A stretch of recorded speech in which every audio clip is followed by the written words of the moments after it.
이번 시간에는요, 주요 대학별로 수시 모집의 지원 전략을 좀 알아보도록 하겠습니다. 근데 이런 말씀 드리면, 이번에 이 시간 마치고 나면 내가 목표로 했던 그 대학에 정말 뭔가 팁을 가지고 확실히 합격할 수 있는 엣지 있는 뭘 가지지 않을까, 주지 않을까, 뭐 이런 기대를 하실 텐데요. 뭐 사실 그렇지는 않고요. 근데 다만 대학별로 제가 좀 유념하거나 또는 전형 유형의 학과별로 좀 챙겨봐야 될 것들이 있습니다. 그걸 예를 들어서 제가 좀 말씀을 드리고 하면 목표 대학의 학과들을 좀 점검하실 때 수시 지원 점검에서 뭔가 좀 중요한 내용들이 되는 것들은 메모를 하시거나 아니면 좀 살펴보시고 합격의 확률을 조금 더 높일 수 있는, 가능성을 조금 더 높일 수 있는 그런 근거를 조금 더 파악을 하시고 분석을 하시면 좋을 것 같습니다. 먼저요, 발표된 요강을 좀 정리해 봤더니, 물론 이제 이건 그 표면적인 거긴 합니다만 조금 한번 대학별로 좀 살펴보면 서울대는 잘 아실 것 같아요. 코로나19 영향 때문에 수능 최저 기준이 세계 2등급에서 세계 3등급으로 좀 낮아졌고요. 의대는 면접 시간을 조금 더 늘렸습니다. 이제 그만큼 면접 경쟁력을 조금 더 높이려고 하는 것 같고요. 서울대에 비해서 연세대학은요, 상당 부분 많은 것들이 작년에도 사실은 수시 모집에서 전면 수능 최저학력 기준을 폐지하면서 많은 변화를 갖고 왔는데, 금년에도 적지 않은 변화가 좀 있는 것 같아요. 몇 개만 살펴보면 학생부 종합전형 면접에서는요, 모집 인원을 좀 많이 늘렸어요. 그리고 지원 자격도 보면 좀 많이 개편을 해서 인원도 거의 한 2배 가까이 늘리고, 학교별로 재학생들 한 3% 정도 추천할 수 있는 것도 좀 다르게 좀 가져가는 것 같고요. 논술 전형은 대폭 축소했습니다. 그렇죠? 인원수를 200명 넘게 좀 줄였고요. 그다음에 특기자 전형, 아까 제가 앞에 2부에서도 말씀드렸습니다만, 대학 입장에서는 특기자 전형을 계속 축소해 나가고 있는 상황이라서 연세대학도 거기에 어떤 그 전형의 특징에 같이 이제 수반을 하고 있는 그런 상황인 것 같고요. 시스템 반도체 공학과를 새로 좀 신설을 해서 금년도에 좀 새로 선발하는 게 있습니다. 이건 보니까 이제 그 계약학과로 해서, 요즘 인기 있는 계약학과로 해서 새로 지금 신설을 해서 운영을 합니다. 그래서 연대가 좀 많은 변화를 좀 보이고 있다, 이렇게 볼 수 있고요. 고려대는 보니까요, 수시 모집에서 많은 인원을 선발하기로 이제 유명한 대학인데, 예전에 이제 새로운 모집 단위를 만들어 신설을 해서 학생들을 선발한다고 보여지고요. 인기 있는 학과들이 많이 조금 더 전공들이 많이 좀 눈에 띄는 것 같습니다. 그래서 지금 시대에 자연계열 모집 단위에서 좀 적절한 학과들을 많이 좀 육성하려고 하는 게 좀 돋보이고요. 여기서 뭐 다른 특징보다는 학교 추천, 그리고 이제 일반 전형, 하부 우수 전형 이렇게 보면 영상 면접 좀 바뀌어진 거 있잖아요. 이제 비대면 때문에 사실은 지금 코로나19 영향으로 비대면 면접들이 조금 더 많이 활성화되고 있는 것 같아요. 그래서 뭐 고대도 마찬가지로 가장 선봉에 서서 비대면의 면접 방식을 바꾸는 이런 것들이 좀 있더라고요. 근데 요거는 제가 뭐 다른 분들에게도 많이 말씀드리는데요. 사실은 우리가 면접은 경험치가 되게 중요하거든요. 해서 연습을 좀 해봐야 돼서, 비대면의 면접 그리고 고대 방식으로 바뀌어져 있는 부분들은 면접을 리허설도 해보고 또 트레이닝을 통해서 조금 더 연습을 하고 나면 좀 더 좋아지지 않을까 싶어요. 그래서 고대 방식대로 해보는 것도 나쁘지 않을 것 같다는 생각이 들고요. 실제로는 뭐 면접으로 당락을 좌우한다고 보셔야 될 것 같습니다. 고대 같은 경우에는 수능 최저학력 기준만 달성을 하게 되면 면접의 영향력이 상당히 좀 높고, 그다음 계열적 합격 같은 경우에는 이제 금년에 새로 좀 바뀌어 오면서도 면접의 영향력이 좀 더 높다, 이렇게 볼 수 있습니다. 그래서 전형 대학별로 바뀌어지는 전형 유형의 전형 요소의 강점들도 좀 살릴 수 있도록 준비를 하는 게 좋을 것 같고요. 서강대는 전형을 좀 많이 간소화해 나가는 추세에 있고요. 성균관대도 보면 새로운 학과를 하나 신설을 해서 학생들을 좀 선발을 하고요. 인원은 다소 좀 변화가 있는데 큰 영향은 없을 것 같고요. 한양대도 새로운 학과들을 좀 신설해서 가고요. 그 다음에 이제 실적으로 선발하는 영어교육과 같은 경우는 없애잖아요. 이것도 이제 특기자 전형을 축소해 나가는 거하고 일맥상통하다라고 보시면 될 것 같고요. 논술 전형은 인원들을 조금 더 좀 다르게 좀 규모로 운영하려고 하는데, 실제로 뭐 논술 전형도 한양대에서는 많이 이제 선발 비중을 줄여놨기 때문에 크게 영향력은 없다 정도로 보시게 되고요. 다른 대학하고 좀 다르게, 물론 이제 뭐 연세대도 마찬가지긴 합니다만, 한양대는 오랫동안 논술 전형에서 수능 최저학력 기준이 없었잖아요. 그러다 보니까 자연스럽게 논술의 영향력이 좀 매우 중요한 대학이다, 이렇게 보시면 좋겠습니다. 이화여대도 수능 최저의 기준을 지금 완화해 나가는 추세에 맞춰가지고 인문계열의 경우에 세계 합의 5입니다. 등급이 상당히 높죠. 네, 세계 합의 5에서 세계 합의 6으로 일부 좀 낮췄고, 전반적인 추세에서도 지금 추천서는 많이 폐지해 나가는 추세잖아요. 서강대도 마찬가지고 이화여대도 마찬가지고, 그래서 추천서를 좀 폐지해 나가는 대학들이 눈에 띄게 많다, 이렇게 보시면 되겠습니다. 자, 추천서를 폐지하면 실제로 추천서가 영향력이 없었다고 볼 수는 없잖아요, 그죠? 그러니까 상대적으로 추천서가 폐지되는 대학일수록 학생부나 자기소개서, 남아있는 전형 요소의 영향력이 상대적으로 조금 높아질 수 있다로 보시면 좋을 것 같습니다. 자, 시립 때도 보면 논술에 조금 변화를 가지고 왔는데요. 지난해까지만 해도 1단계에서 논술 성적으로 먼저 사배수를 뽑아놓고 난 다음에 2단계에서 논술과 학생부를 가지고 선발했는데, 금년에는 1단계가 아예 없어지는 거죠. 논술 60과 학생부 40으로 일괄 합산하는 전형으로 좀 바뀌어졌고요. 건대도 논술에서 좀 변화가 있고요. 동국대도 보면 실기 전형 없애버리고 아까 말씀드렸던 학생부 종합 전형으로 좀 더 몰아가는 상황이라고 좀 보시면 좋을 것 같고요. 수능 최저학력 기준도 조금 낮췄습니다. 홍익대는 보면 논술의 전형 비중을 좀 더 많이 높여서 가고요. 국민대도 보면 수능 최저학력 기준을 조금 더 여기는 반대로 높였습니다. 그죠? 인문계 2개 합의 6에서 2개 합의 5으로, 자연계도 2개 합의 7에서 2개 합의 6으로 다른 대학하고는 다르게 최저 기준을 조금 더 높였다는 게 특징으로 좀 보여지고요. 네, 숭실대도 보면 모집 단위의 지금 명칭을 바꿨는데요. 보시면 아주 직접적으로 스마트 시스템 소프트웨어도 상당히 이제 좀 미래지향적인 자연계열의 어떤 성향들을 좀 담고 있는 거라고 보여지는데, AI 융합학부로 바꿔서 직접적으로 이제 좀 와닿는 이름으로 좀 바꿔진 것 같고요. 아주대나 인하대도 보면 소폭으로 해서 대학마다 다 변화들이 있습니다. 그래서 여기 정리되지 않은 대학들도 목표 대학으로 가지고 계신 대학의 전형 유형별로는 지난해 대비해서 변화되는 내용들을 보시고, 이게 직접적으로 전형 요소에 어떻게 접근하는지를 보면 입시 결과를 좀 활용하시거나, 아니면 내가 강점을 가지고 있는 전형 요소하고 일맥상통하거나 내가 강점을 살릴 수 있는 전형 요소가 반영 비중이 오히려 더 높아지는 추세라면 훨씬 더 유리한 입장이 되는 거고요. 반대 경우도 올 수 있잖아요, 그죠? 수능 최저의 기준을 오히려 더 낮춰버리게 되면 나는 수능 최저의 강점을 가지고 있는데 대상이 더 많아지잖아요. 그럼 상대적으로 경쟁이 좀 사라지는 거고 가능성이 좀 낮아지는 거니까 상대적인 측면이긴 합니다만 목표 대학의 모집 요강을 좀 잘 분석해 보시고 정리를 해보시면 좋겠다, 이렇게 팁을 말씀드립니다.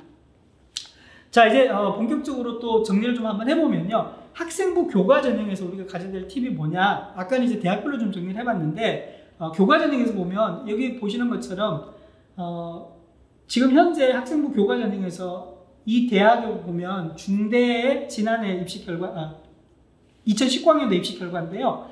학생부 교과 전형과 학생부 학교장 추천 전형, 단적을 예를 들면 요거 내신 위주의 학생부 교과, 요거는 학생부 종합 전형, 이렇게 두 개 비교를 해보면 실제로 여기 보는 것처럼 하나빨 보면 영어 영문학과의 학생부 등급 평균입니다. 1.57 입시 결과가 나왔죠. 그 다음에 여기는 1.35잖아요. 영어 영문학과의 내신 전형의 학생부 등급의 평균이 오히려 학생부 종합 전형보다 내신이 더 낮아요, 그죠? 왜 이런 상황이 발생하냐면 이 학생부 교과에는 수능 최저학력 기준이 있기 때문에 그렇습니다. 그러니까 수능 최저학력 기준을 넘게 되면은 내신 전형이 상대적으로 내신 성적이 조금 더 낮아도 합격할 가능성이 높아지는 거죠. 그만큼 수능 최저학력 기준을 적용하게 되면 내신이 상대적으로 낮아도 가능성이 있다는 거죠. 그러니까 이게 교과 전형이냐 종합 전형이냐의 구분 없이 수능 최저학력 기준이 수시 모집에서의 어느 정도까지의 허들 역할을 한다는 거죠. 그래서 수능 최저학력 기준이 적용되는 대학은 내신이 조금 더 낮아도 가능성이 있다는 걸 조금 염두에 두면 도움이 될 것 같고요. 요는 여기 보시는 것처럼 외형 경쟁률은 뭐 7.6, 영어 영문 같은 경우에 7.6이었는데 수능 최저 기준을 통과하는 친구들만 다 모아보니까 실제 경쟁률이 3.8대 1로 절반 정도로 줄어들잖아요. 근데 그만큼 수능 최저학력 기준을 달성하는 친구들이 많지 않다는 거죠. 그래서 여기 학생부 교과 추천 전형에서 보는 것처럼 12.8대 1은 그 액면 그대로 경쟁률이 적용이 되는 거니까 오히려 더 내신이 더 높아질 수 있다. 참고로 보시고요. 나머지 학과들도 좀 팁으로 보시고 나머지 대학들도 마찬가지입니다. 수능 최저학력 기준을 반영을 하느냐 하지 않느냐에 따라서 내신 자체가 달라지고 여기 나와 있는 평균만 보시지 마시고 대학에 따라서는 뭐 80% 커트라인 이렇게도 결과를 발표를 하니까 경쟁률과 평균 또는 그 커트라인은 아니더라도 80% 커트라인 이런 기준으로 해서 참고로 보시면 내가 지원할 수 있는 대학의 지원 폭 정도를 좀 감안해서 합격률이 어느 정도 가능할지를 예측해 볼 수 있는 근거로 좀 삼을 수 있을 것 같습니다. 자, 수도권에서는 여전히, 인서울에서는 여전히 학생부 종합전형으로 많이 뽑는다는 걸 좀 예시를 들고 있고요. 이도 마찬가지로 뭐 대학별로, 모집 단위별로 좀 접근하시면 좋을 것 같습니다. 자, 학생부 종합전형에서는 예를 들어서 서울대를 예시를 들었는데 서류에서 어떤 내용을 평가할 건지 이제 구체적인 내용들이 나와 있습니다. 오늘 2020학년도 지난해 건데요. 그래서 제출되는 서류에서 어떤 내용들을 보고자 하는 게 있잖아요. 그래서 내가 지원하고자 하는 대학에서 이 서류 평가의 내용들을 보고 내가 실제로 제출하는 학생부와 자소서와 추천서한 내용들을 통해서 내가 어느 정도의 경쟁력을 가지고 있는지를 미리 좀 예측해 보는 게 좋을 것 같습니다. 그래서 굳이 내가 지원을 해서 학생부에 많은 뭐 마이너스 요인이 있고 당락을 저할 만큼의 내가 경쟁력이 없는 상황에서 자기소개서라든지 또는 뭐 추천서라든지 이런 걸로 내가 부족한 학생부의 부분을 일정 부분 만회해보자라는 것은 수시 모집에서 그냥 소위 말하는 대로 가능성이 낮은 데를 그냥 던져보는 정도의 지원에 불과하잖아요. 근데 그럴 경우에는 학생부의 경쟁력 없이 어떻게 자소서라든 다른 전형 요소로서 내가 만회할 수 있을지, 그러면 6개 지원 가운데 이 지원 자체는 제대로 된 지원은 아닌 거죠. 어떻게 보면 합격 가능성이 좀 낮은 걸로 판단을 해야 되는 거죠.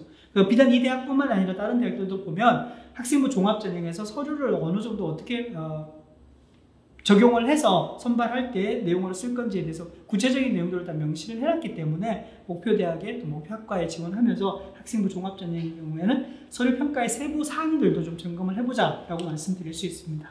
자, 논술 전형은요, 지난해하고 그 이전해 연세대학의 논술 전형을 좀 비교를 해놨는데 보시면 우리가 일반적으로 2019학년도에 비해서 2020학년도에 연세대학에서 논술을 수능 이후의 전형에서 수능 이전의 전형으로 옮기면서요, 수능 최저학력 기준을 없애버렸어요. 그래서 논술 전형에 수능 최저학력 기준이 없으니까 지원자가 대단히 많아질 것 같았잖아요. 근데 작년에 실제 결과 뚜껑을 열어놓고 보니까 그렇지 않았어요. 연세대학이라고 하면 누구나 다 지원을 하고 싶어하고 합격을 하고 싶어 하잖아요. 논술 전형에서 학생들 지원자가 되게 많아질 것 같았지만 수능 최저가 있을 때에 비해서 지원율이 더 낮아진 거죠. 물론 이제 수능 이후를 수능 이전으로 당기니까 좀 더 경쟁률이 달라질 수는 있었습니다만 수능 최저 기준만 놓고 보면 일정 부분 수능 최저 기준을 넘을 수 있는 친구들이 수능 최저가 없어지거나 완화되는 쪽을 더 선호하지는 않는 거죠. 예를 들면 수능 최저의 기준이 높거나 수능 최저 기준이 있으면 내가 그 정도 수능 최저 기준을 달성할 수 있으면 수능 최저 기준을 넘지 못하는 아이들에 비해서는 내가 일단 1단계는 더 통과할 수 있고 경쟁력을 잃는 거잖아요. 근데 수능 최저 기준을 없애버리니까 그런 경쟁력 자체가 내가 가지고 있는 경쟁력을 살릴 수 없으니까 지원을 오히려 더 안 하게 되는 경향들이 있더라. 이런 쪽으로 고민을 하시고요. 최저 기준을 달성할 수 있다면 수능 최저 기준이 있는 논술 전형이 훨씬 더 유리할 수도 있다는 점을 좀 염두에 두시면 좋을 것 같습니다.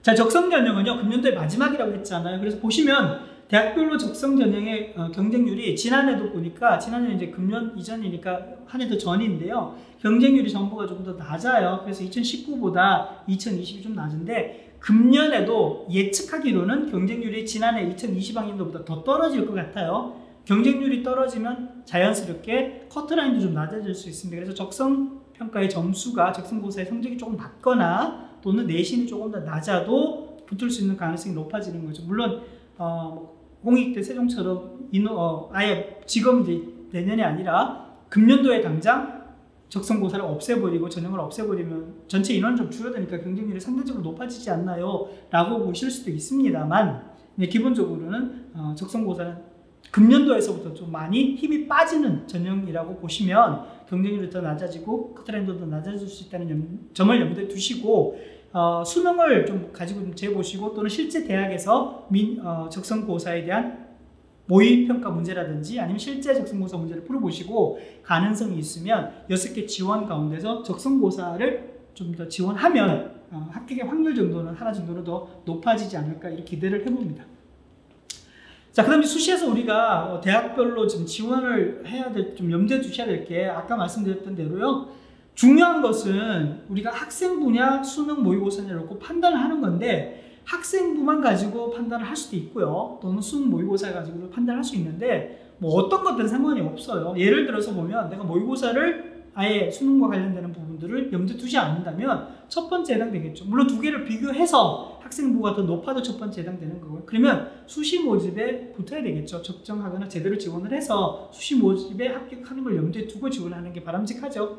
그다음 맨 아래 보시면 내가 3년 동안 또는 뭐 지금 한 해도 공부를 해서 지원하려고 하는데 수능 성적이 많이 올랐어요. 아니면 내가 3년 동안 공부를 해보니까 내신보다는 수능이 더 잘 나와요. 이런 경우에는 정시에 염두에 두고 정시에 붙으면 되잖아요. 그렇죠? 그러니까 학생부로 하는 수시에 주력할 건지 아니면 정시에 주력할 건지에 대해서 가르마가 좀 타지면 지원 자체가 수시에서 선택이 좀 용이한 거죠. 근데 그렇지 않고 학생부나 수능이나 수시나 정시나 두 개 비교해보면 비슷하다고 나오면 실제로 정시에 지원하는 것도 자신이 없죠. 근데 수시 또한 마찬가지가 된다고. 그래서 이 차이가 크지 않을 경우에는 어떻든 간에 수능으로 재기가 쉽지가 않겠지만 정시에 갈 수 있는 대학과 수시에 갈 수 있는 대학을 조금 더 보고 난 다음에 그냥 비슷하게 지원하는 게 수시에서도 합격 가능성을 좀 얻을 수 있는 거고 정시에 가서도 합격의 가능성을 좀 얻을 수 있는 거잖아요. 근데 기본적으로는 아직 시간들이 좀 남아있으니까 정시 모집에 조금 더 고민을 해보고 난 다음에 수시 지원을 하는 것을 추천해 드립니다. 하지만 학생의 상황에 따라서는 달라질 수 있다. 다시 정리하면요. 학생부가 더 우수한 경우에는 수시에 반드시 붙어야 되겠죠. 자, 수능 성적이 우수해요. 그죠? 그러면 어떻게 해요? 정시를 조금 염두에 두고 공격적인 수시 지원도 좀 해볼 수 있다는 거고요. 두 개가 비슷할 경우에는 어느 쪽에 중심을 둘 건지 생각을 해봐야 되는데 만약 판단이 안 되면 정시 모집에 갈 수 있는 대학을 염두에 두고 그 비슷한 대학을 수시에서부터 지원을 하자로 보시면 좋겠습니다. 자, 수시 모집에서는 전형 유형이 되게 다양하고요. 전형 요소도 다양합니다. 그래서 내가 강점을 살릴 수 있는 전형 요소를 높게 반영하거나 영향력이 높은 전형 유형을 선택해야만 더 유리해지는 겁니다. 지금까지 중3인, 고3인 경우에는 뭐 쭉 준비해왔던 과정들이 있잖아요. 그걸 중심으로 해서 내가 어떤 전형 유형 요소에 더 강점을 가지고 있는지를 판단해서 지원을 하면 합격률이 더 높아지는 거고요. 만약에 판단이 안 되시잖아요. 그러면 지금까지 해왔던 걸 보세요. 내가 어느 정도의 강점을 가지고 있는지를 따져보고 그래도 내가 뭐 다만 크기가 높낮이를 정확히 재기는 쉽지가 않고 그 차이가 크지 않다고 하더라도 강점을 가지고 있고 잘할 수 있는 전형 요소를 염두에 두고 지원을 해야만이 합격의 확률이 좀 높아진다. 왜냐하면 전형 유형도 다양하고 전형 요소 반영도 다양하기 때문이다 로 정리해 볼 수 있습니다. 자, 대학은요, 어떤 학생들을 뽑으려고 하냐면 기본적으로 다양한 전형 유형과 전형 요소를 통해서 다양하게 우수한 학생들을 수시 모집에서 선발하려고 하죠. 그래서 또 하나는 경쟁대학, 아까 우리 또 보셨다시피 서류만 가지고 학생부 종합전형으로 선발하는 대학은 우수한 학생들을 정시가 아니라 수시에서도 미리 선정을 하려고 하는, 그러니까 수시 납치라는 용어처럼 수시에서 미리 뽑으려고 하는 대학들이 많은 거죠. 그래서 다양한 전형 유형 속에서도 우리 학생들 입장에서 보면 대학에서 이렇게 아이들을 뽑으려고 하기 때문에 우리 입장에서 놓고 보면 다 전략들이 달라질 수 있고 강점 전형 요소, 잘하는 전형 요소가 달라질 수 있지만 내가 유리한 선택을 해야죠. 그렇죠? 그래야만이 합격의 확률이 높아지는 거니까. 그래서 목표 대학도 중요하고 목표 학과도 중요한데요. 내가 전형 유형 중에서 또는 전형 요소 중에서 뭘 잘하는지를 먼저 염두에 두고 그 전형 유형을 지원을 개수를 늘리면 합격의 확률도 좀 높아진다 이렇게 볼 수 있습니다. 그래서 실제로 지원할 때는 아까 보셨을 거예요. 학생부냐 수능 모의고사냐 두 개를 놓고 비중을 가지고 판단을 해서 대학을 골라도 되는 거죠. 그 중에서 내가 잘하는 전형 요소를 높게 반영하는 영향력이 있는 전형 유형을 선택하면 되는 거고요. 그렇지 않은 경우도 많습니다. 고등학교 1학년 입학했을 때부터 나는 학생부 종합전형으로 갈 거예요. 내신도 관리하고 비교과도 관리하고 학교에서 많은 활동들을 통해서 내가 전공 적합성을 염두에 두고 해당 교과들을 계속 공부해 오면서 저는 학생부 종합전형으로 갈래요. 상관없지요. 그래서 6개 대학을 내가 갈 수 있는 대학의 수준 또는 학과의 정도, 전공 적합도를 보고 판단을 해도 되는 거죠. 그렇게 선택할 수도 있고요.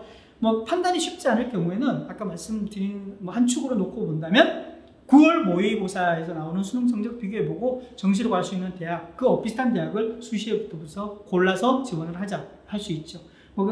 편의에 따라서 그냥 A, B, C 이렇게 나눠봤는데 이 세 개의 방법을 다 동원해서 가동해도 상관없습니다. 어떻게든 우리는 6개의 포트폴리오 수시 지원할 수 있는 대학을 잘 골라서 안정적인 합격의 확률을 높일 수 있는 지원을 하면 되기 때문입니다. 또 한 가지 팁을 말씀드리면요. 아까 말씀드렸던 대로 다양한 전형 요소가 있고요. 그 다음에 내가 잘하는 게 어떤 전형 유형인지를 연결을 시키면 됩니다. 그래서 학생부 잘하면 교과 전형 가면 되고요. 내신. 그 다음에 서류가 좀 잘 준비되어 있으면 종합 전형을 선택하면 되고, 이도저도 아니에요. 나는 수능으로 가야 돼요. 정시까지 염두에 두면 되는 거고요. 아니 지금 논술 준비해보니까 괜찮아요. 그러면 논술 준비를 해서 가면 되는 거죠. 근데 다만 이게 어느 정도 정리가 되면 괜찮은데 어느 걸 선택해야 될지 고민스러운 학생들이 꽤 많을 거예요. 그러면 어떻게 하지? 그냥 수능 공부를 지금부터 시작해야 되나? 아니야. 수시 모집에 있는 논술을 보는데 6곳, 아니 내신으로 6곳, 아니 학생부 종합전형으로 6곳 사이좋게 넣을까? 학생부 교과 2개, 학생부 종합 2개, 논술 2개, 다양한 생각을 하는 거죠. 근데 아무튼 맨 마지막에 교과들, 종합들, 논술들은 별로 적절하지는 않습니다. 그래서 전형 유형에 내가 잘하는 강점을 살릴 수 있는 쪽으로 6개든 5개든 이렇게 몰아서 지원하는 게 합격의 확률을 훨씬 더 높일 수 있다로 해야 되고요. 그래야만이 내신이나 자기소개서나 수능이나 면접이나 다 준비해야 되는 상황이 아니라 내가 잘하는 걸 제한된 시간 중에 더 많이 준비해야만 수시 모집에서 합격 확률을 높일 수 있기 때문에 이 전형 유형뿐만 아니라 전형 요소에서도 내가 잘하는 것을 선택하고 집중해서 남은 시간 안에 총력을 기울이자, 이렇게 좀 접근해 볼 수 있습니다. 자, 보면 수시 지원 6번에 대한 그 팁인데요. 유형이 있습니다. 그죠? 6가지 유형이 있고 6번 6회 지원을 하는데 보면 5번째하고 6번째 유형 같은 경우에는 내가 도전 지원도 해요. 수시 모집에서 상향 지원도 하지만 내 성적이라든지 내가 맞춰놓은 전형 요소 서류와 관련된 적정 지원도 하고요. 이 정도면 충분히 내신으로 봐도 붙을 것 같아 라는 쪽도 지원을 해야만 수시 모집에 안정적으로 지원하고 지원안에서 고를 수 있잖아요. 그게 중요하거든요. 이제 그렇지 않은 경우에는 사실은 첫 번째 유형처럼 지원하게 되면 내가 원래 수시에 다 붙어야 되는데도 불구하고 수시에 조마조마하게 해서 다 떨어지는 경우도 생길 수 있고, 예비분을 너무 뒤쪽으로 받아서 뭐 실제로는 나중에 한 군데 붙게 되더라도 그 기간 동안 너무 초조하게 지나가는 상황도 있잖아요. 이걸 없애기 위해서는 뭐 2번째, 3번째, 4번째 유형도 좋습니다만 5번째, 6번째까지를 고려해서 6개들을 조금 더 높낮이를 조절해서 넣는 방법을 좀 고민을 해봐야 될 것 같고요. 이 지원 중에서 가장 고민을 많이 하셔야 될 것은 수능 최저의 기준이 있다면 통과할 수 있느냐 없느냐를 반드시 재보셔야 된다는 거. 수능 최저 기준을 통과하지 못하면 내가 다른 전형 요소에서 아무리 잘하고 실력이 있더라도 수시 모집에서는 불합격하게 됩니다. 그래서 수능 최저의 기준이 있는 경우에는 얘를 먼저 점검을 해보는 게 필수다, 이렇게 말씀드릴 수 있습니다.